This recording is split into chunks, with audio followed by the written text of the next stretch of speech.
मैं सवाल आपसे ये पूछना चाह रही हूँ कि ईरान ने जो जवाबी रद्दअमल अपना दिया या रद्दअमल दिया, क्या आपको लगता है ये दुरुस्त बात है कि उन्होंने हिसाब बराबर कर दिया है, या फिर ये अलामती सा हमला है जिस तरह से इस वक्त बात हो रही है? क्या ये दुरुस्त बात तो ये दुरुस्त है, लेकिन इस बात का एक और पहलू भी है। ईरान ने एक रेड लाइन कायम की है कि दिमश्क में हमारे सिफारती कंपाउंड में बैठे हुए हमारे 2 जर्नलों को मारना, ये अब तक का जो इसराइल ईरान एक दूसरे के साथ टिट फॉर टैट, किसी को कत्ल कर देना, प्रॉक्सी वॉर करना, ये उससे एक हद क्रॉस करना था। तो उन्होंने कहा कि जी ये हद आप बरकरार रखें, इससे आगे मत जाएं, वरना आप देखिए 30,000 से ज्यादा फलस्तीनी जो हैं वो मारे गए हैं गजा में इसराइल के ऑपरेशन में। ईरान ने बयान देने के और हमास को असला भेजने से आगे इसराइल के खिलाफ कोई कार्रवाई नहीं की थी। तो ये कार्रवाई, और फिर जिस तरह से ये की गई, अमेरिका को बता के की गई, बहुत से अरब ममालिक को जिनके ताल्लुकात इसराइल से कुछ ना कुछ हैं उनको बता के की गई, यूरोप के ममालिक को बता के की गई, तो उससे लगता यही है कि मकसद ये नहीं था कि में आग लगा दें और लोगों की जानें ले लें। मकसद ये था कि इसराइल को ये पैगाम दे दें कि ये तुम्हें महंगा पड़ेगा, और इसराइल को डॉलरों में तो ये महंगा पड़ा है, क्योंकि ईरान का खर्चा हुआ है को पौने 200 मिलियन डॉलर के मिसाइल और ड्रोन उन्होंने भेजे हैं। उनको, इसराइल को अपना आयरन डोम जो उनका है, जिसकी वजह से आने वाले मिसाइल हवा में ही फट जाते हैं और जमीन पे नहीं आते तबाही फैलाने के लिए, उसको ऊपर उनको तकरीबन 550 मिलियन से लेके 1 बिलियन डॉलर तक का खर्चा आ गया है। तो इसलिए दोनों ने एक दूसरे को अपनी रेड लाइंस बताई हैं। मेरा नहीं ख्याल कि दोनों में से किसी का इरादा एस्केलेशन का और फुल फ्लेजेड वॉर का है। हकान साहब, आपको क्या लगता है कि एक मिथ बनी हुई है या बनी हुई थी कि इजराइल का डिफेंस सिस्टम बड़ा मजबूत है, मिसाइल प्रोग्राम बड़ा ज़बरदस्त है, उनके जो दिफाई सलाहियत है वो बहुत ज़्यादा है, तो क्या वो मिथ टूटी है या आपको लगता है कि अब भी वो बरकरार है वो मिथ जो है? देखें, 7 अक्टूबर को भी इसराइल को एक धचका पहुंचा। जो इसराइल का इस वक्त मसला है वो ये है कि वहां एक ऐसी हुकूमत है कि जिसको अब आवाम का एतमाद हासिल नहीं रहा। आम हालात होते तो अब तक इसराइल में कोई ना कोई मखलूत हुकूमत का शरीक हुकूमत से निकल चुका होता, हुकूमत गिर चुकी होती और नए इंतखाबात की तारीख मुकर्रर हो गई होती। और नए इंतखाबात सबको पता है कि नेतन्याहू साहब नहीं जीत सकेंगे।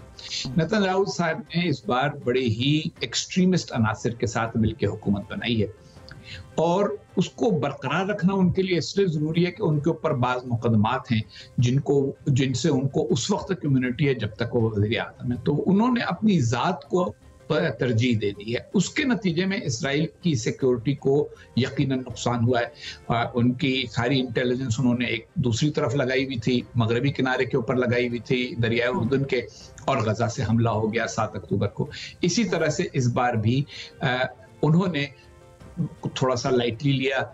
दिमश्क में हमला करने से पहले उसकी कॉन्सिक्वेंसेस और पोटेंशियल रिस्पॉन्स जो वो हमेशा कैलकुलेट करता है इसराइल, कि अगर हम ये करेंगे तो दूसरा क्या करेगा, फिर वो ये इनमें से करेगा तो इसका हम क्या जवाब देंगे, जो बाकायदा जैसे एक शतरंज कोई खेलता है, इसमें कमी आई है।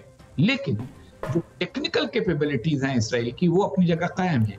अब उनको जिस चीज पे परेशान होना है वो ये कि अगर 300 में से 15 आकर मिसाइल हमारे यहाँ गिरे हैं, तो कहीं अगली बार ऐसा ना हो कि कोई 1000 भेजे और उसमें से फिर उतने ही तनासुब से हमारे यहाँ गिर जाएं, तो तब भी हमारा नुकसान हो जाएगा, क्योंकि इसराइल बड़ी। ठीक, हकान साहब, अगर खित्ते पर बात करें, मतलब जो इस वक्त मिडिल ईस्ट की सिचुएशन है, तो क्या हम ये कह सकते हैं कि ये मामला ख़त्म हो गया, बात थम गई, या जंग अभी भी हो सकती है और ये मामला बढ़ सकता है आगे जाके? बहरहाल तीसरी आलमी जंग की बात जो है वो होती रही है, तो क्या हम समझ लें कि बात ख़त्म? असमा, अगर पाकिस्तानी टेलीविजन और उसके एंकर्स के ऊपर हो तो फिर तो मेरा ख्याल है कि तीसरी जंग अजीम 3 दफा कल रात से हो चुकी है और अब तक खत्म भी हो गई है, और उसके अंदर मुसलमान फतहमंद भी हो गए हैं और पूरी दुनिया पर इस्लाम का झंडा भी लहरा गया है। मेरा ये ख्याल है कि जंगें जो हैं वो बड़ी समझदारी के साथ, सोच विचार के साथ लोग करते हैं, और जब भी बगैर सोच विचार के लोगों ने की हैं तो उसका हमेशा नुकसान ही हुआ है। ईरान भी कोई नासमझ लोगों के हाथों में उसकी बागडोर नहीं है। वो मेरी राय में उनकी सोच इंतहा पसंद है, लेकिन मैं कभी ये नहीं कहूँगा कि वो इंतहा पसंदी में भी कभी भी कैलकुलेट किए बगैर कुछ करते हैं। इसराइल भी बहुत कैलकुलेटेड फैसले करने वाला मुल्क है, और बाकी अरब ममालिक का भी देखें कि जो उन्होंने सबक सन 67 और सन 73 की जंगों से सीख लिया कि हर बार जंग शुरू करके अपनी ही जमीन खोने का कोई फायदा नहीं, तो इस वक्त उनमें से भी कोई जंग पर आमादा नहीं है। तो ये तो वो जो जिनको आप कहते हैं गैर रियासती अनासिर या नॉन स्टेट एक्टर्स बहुत सी जगहों पे हैं जिनको स्टेट्स की हिमायत हासिल है। मसलन ईरान के प्रॉक्सीज हैं, यमन में होती हैं, हिजबुल्लाह है लबनान में, लेकिन वो भी कभी कोई ऐसा कदम नहीं उठाएंगे जिसके नतीजे में उस रियासत को नुकसान पहुंचे। अच्छा, बिल्कुल। अब जो हम ज़ाहिर रीजनल इश्यूज़ की बात कर रहे हैं हक़ानी साहब, तो अब इस वक्त भी पाकिस्तान में एक बड़ा अहम दौरा हो रहा है। सऊदी हुक्काम यहाँ पे आए हैं, MBS आने वाले हैं, ईरान के सदर जो है वो 22 तारीख को पहुंच रहे हैं। पाकिस्तान में एक दफ़ा फिर एक्टिविटी जो है वो हम देख रहे हैं। तो क्या आपको लगता है कि कोई रीजनल सतह के ऊपर पाकिस्तान अपना कोई किरदार अदा कर सकता है? क्योंकि पहले भी मीडिएशन की बात तो होती रही है, तो क्या अब कोई ऐसा है कि किरदार अदा करे खित्ते में? ठीक है, पहले सऊदी अरब और ईरान के बीच में हम कह रहे थे, जो खान साहब कहते थे, लेकिन इस वक्त जो है वो इस रीजन के हिसाब से सऊदी अरब के ज़रिए से कोई बात आगे बढ़ सकती है? हकीकत की दुनिया में मेरा ये ख्याल है कि इस वक्त ना पाकिस्तान का कोई किरदार है, ना होना चाहिए। अच्छा। पाकिस्तान के इक़्तिसादी मफादात जो हैं वो बहुत सारे अरब ममालिक के साथ वाबस्ता हैं। पाकिस्तान को ईरान से भी अच्छे ताल्लुकात रखने चाहिए क्योंकि वो ईरान पाकिस्तान का पड़ोसी है।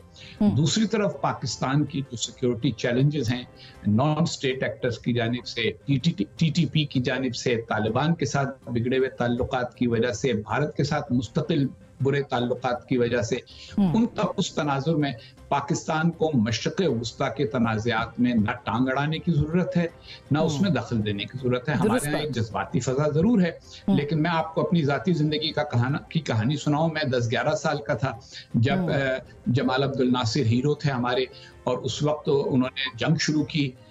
हम लोग छोटे छोटे बच्चे सड़कों के ऊपर उनकी तस्वीर उठाए हुए नारे लगाते फिरते थे, नासिर नासिर या हबीब, फतह फतह तलबीब। उसके बाद हमने अपने छोटे भाइयों को देखा 10 साल के वक्फे से, वो यासिर यासिर या हबीब, फतह फतह तलबीब के नारे लगाते थे कराची में मस्जिदों से बाहर जुलूस निकालते हुए। तो वो भी हमने सब देख लिया, उसके नतीजे में लुबनान तबाह हो गया। इसी तरीके के साथ ये नारेबाजी के ऊपर हम बहुत खुश होते हैं, लेकिन जो जंग की हकीकत है वो ये है, और उसको मेरा ख्याल है कि अरब ममालिक के सारे जिम्मेदारान समझते हैं और हमारे जिम्मेदारान भी समझते हैं, वो हमेशा बड़ी महंगी होती है। तो इसलिए पाकिस्तान को ना टांग अड़ाने की जरूरत है, ना मीडिएशन करने की जरूरत है। आराम से दुआ करें जिसकी भी कामयाबी चाहते हैं।